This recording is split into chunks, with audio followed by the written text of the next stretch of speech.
Assalamu alaikum wa rahmatullahi wa barakatuhu. I have watched Mufti Abu Lais debate or dialogue, or rather I could say interruptions with Muhammad from God. Now Muhammad from God is a channel. He is a Quran only Muslim. He does not like this word Quranist. Many of the Quran only Muslims do not like this word Quranist. So it's better to avoid this word.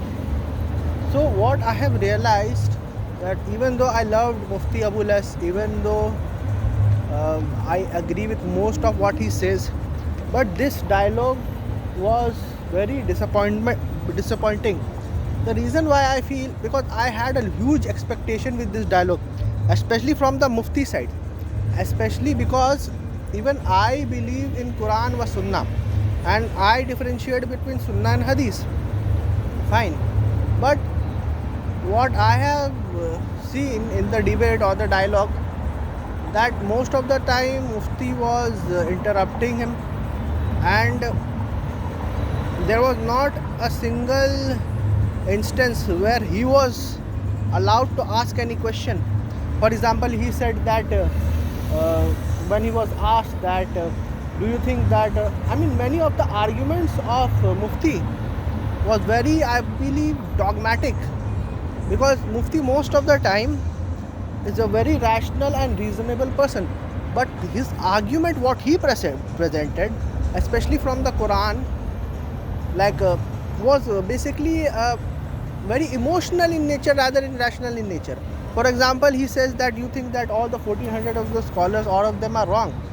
Now, why these kinds of argument? Why a rational person will appeal to authority? This is a fallacy in itself. Then why do Christians follow their scholars? Christian also follow their tradition. No? So if tradition is so important, if tradition is sealed, we cannot disagree with the tradition, then why the Christians are leaving the tradition and entering Islam? They are leaving whole of the scholarship of Christianity. When a Hindu accepts Islam, he leaves whole of his scholarship and pundits, and he comes to Islam. So when it comes to the Muslims, why are we so attached to the traditions when we expect others to leave their tradition and come to us? Why this double standard in first place? Secondly, many of the things which Muhammad said actually made sense. For example, there is no method of prayer in the Quran. I agree that what Mufti said, I actually subscribe to that view itself, and the view of the Ghamdi Sahib, that Sunnat is, if I said Salah, so how to pray is not in the Quran, because people were already praying Salah. People were already praying Salah before the Quran. We know that Quran is not the only book of Islam, rather Quran is the last book of Islam. Another thing which Mufti pointed out, that Muhammad sallallahu alaihi wasallam is the best of creation. Well, according to the Muslims, since he is our prophet, he is our messenger, therefore we have a bias towards him, and this is a very emotional answer. This is not an answer from the Quran, because Quran is very explicit when it says that we do not differentiate between the messengers. Fine, so we cannot say that this messenger is better than that messenger. No, we cannot say that. We have to be very much neutral. Fine, so when the Quran says that Quran does not use this word, even if you say Wama arsalnaka illa rahmatan lil alamin, they were lost in the semantics of this word, but this was very easy. See, Muhammad sallallahu alaihi wasallam is indeed the mercy for all humanity. Fine, there is no doubt about it. But the Christians can even say the same thing. Christ gave life to the death. Did Muhammad sallallahu alaihi wasallam give life to the death? Christ was called a Messiah. Muhammad sallallahu alaihi wasallam was not called a Messiah. Christ was called Wajihan fi dunya wal akhirat, distinguished in this world and in akhirat. Muhammad sallallahu alaihi wasallam was not called this, although he is, but he was not called this. So every messenger actually got a special quality and special attributes from the God itself. Although we love Prophet Muhammad sallallahu alaihi wasallam more than our parents, we need to make this distinction because this distinction has been made by Quran itself. Fine, I can understand that we have an emotional relationship with Prophet Muhammad sallallahu alaihi wasallam as well, but those who do shirk also has emotional relationship. For example, the Christian has emotional relationship with Jesus Christ, peace be upon him, but that's a very misplaced love. Fine, that love elevates Jesus Christ, peace be upon him, as God. But that's what I think. See, this is the steel manning which Mufti should have done with that Quran, Muhammad from God. Fine, this is the steel manning which Mufti should have done. Although he said that he is steel manning the argument, but the most of the time I would not say that he was straw manning the argument, but I would say that he was not even allowing the Quran only Muslim Muhammad from God to make his point. This is what I found most irritating about this dialogue, because in a dialogue you allow, actually you exchange. See, Mufti don't have to integrate Muhammad from God. That was not required at all.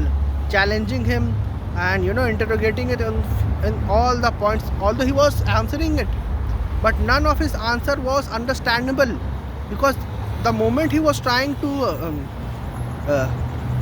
do something, to answer something, Mufti was interrupting him. So I only few of his points actually came across very well, and even those few points were very good answers, I would say. It's a very astonishing answer. For example, when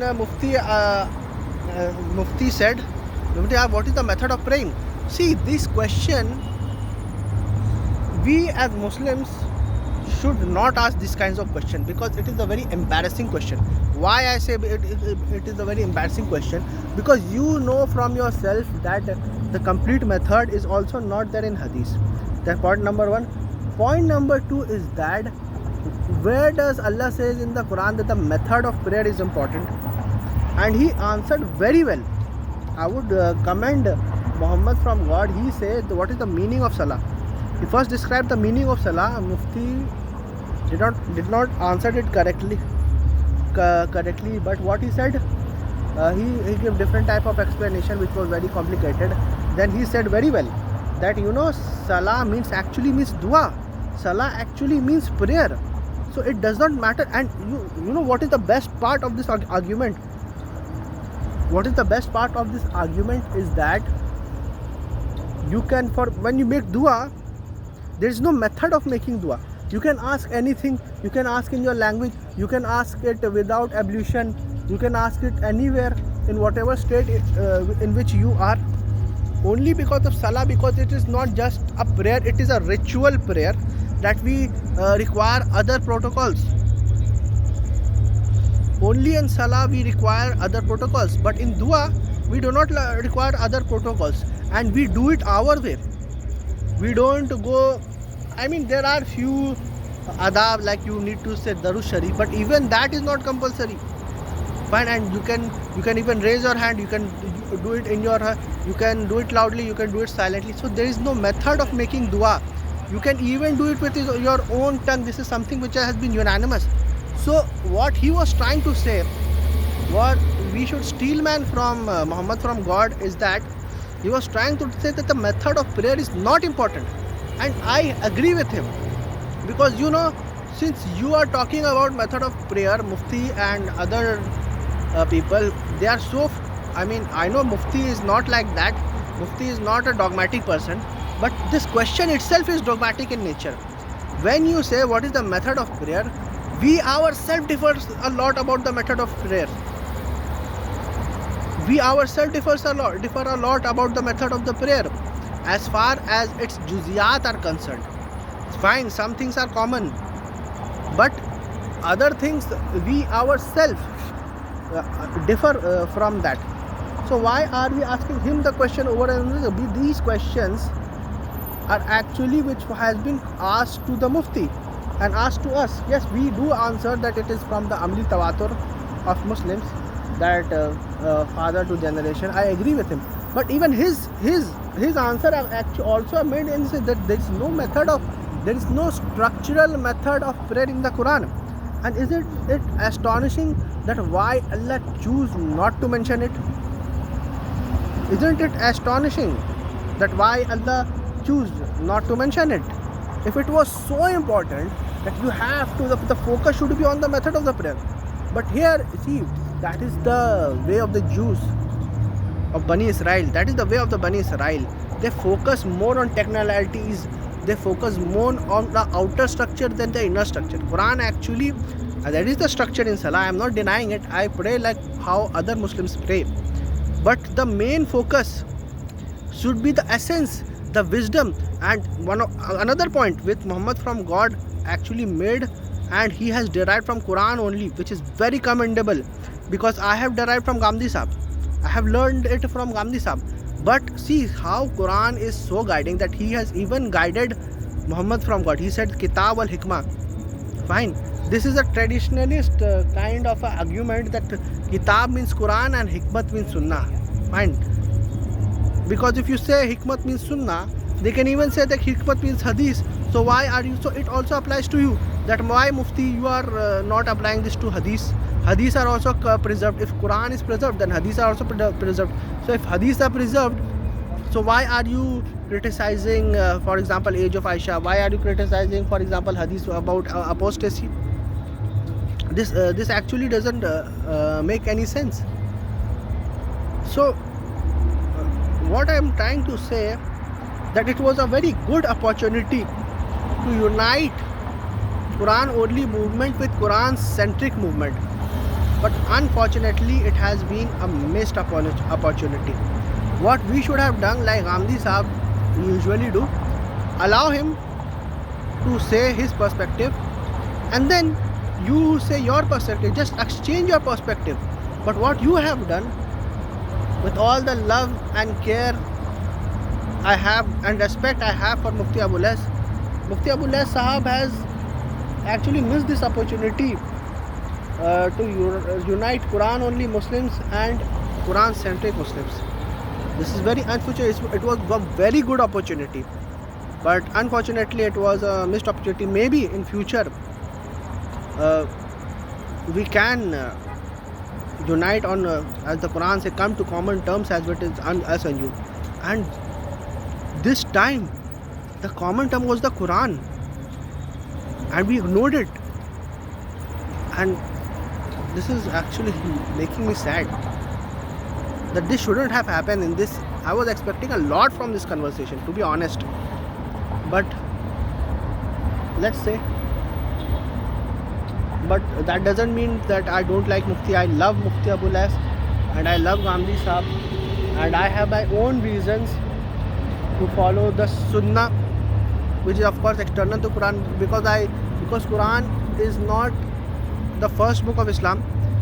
Quran is the last book of Islam, and Sunnah was already present. Sunnah is nothing but amli tawatur of the practices of the Muslims that we get from the Muslim, like how we pray, how we fast, how we drive our car, how we eat. Everyone knows. Nobody asks you question what is the method of eating.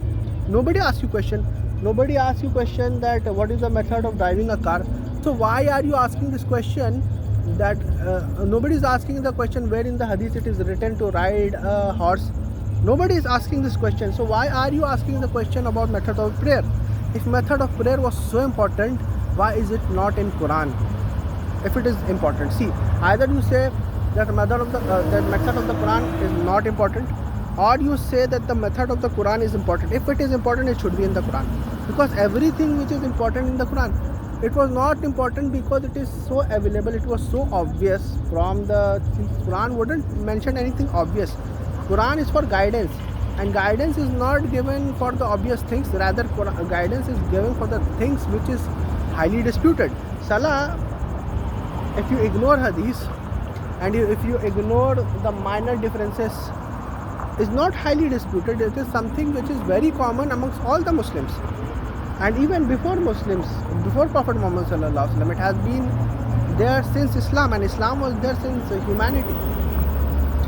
So why should there be a method of prayer when Quran also says that eat and drink pure things? But Quran does not give you a list of pure things. Does it give? Neither does the hadith gives you the list of pure things. It does not give you a list, but you know what is pure and what is khabith. And even Muhammad from God also, when he was asked, when do you do Hajj? What is the, and he said, he quoted the Quran very well, that al-Hajj, that it is malul mat, that everyone knows it. So something which is well known, why would Quran mention it? Although he said that he performed Hajj at Dhul Qaeda, this actually does not make any sense, because if the month of the Hajj is known, which is Dhul Hajjah, then why he is doing in Dhul Qaeda, I cannot understand his point of his. And even that Ramzan point, if anyone who reads the verse, it becomes very clear to them that it is talking about night and day, that fasting should start at day and end its night. It is very clear from the Quran itself. Fine. It's like saying, where does Quran say that you cannot beat your parents? When the Quran says do not say uff to your parents, it is already understood that if saying uff is prohibited, then how can you beat your parents? If it's like a father saying to the son, beta, don't smoke cigarettes, and after that he starts smoking joints, and then asking the question, you did not prohibit me to smoke joint. Now this is obviously, this is something which lacks hikmah. So let's see, let's hope for the best. Let's hope that future dialogues may be fruitful. Especially I want Mufti Abul's dialogue with Daniel Haqiqat Ju. This will be a very good opportunity for having a common points across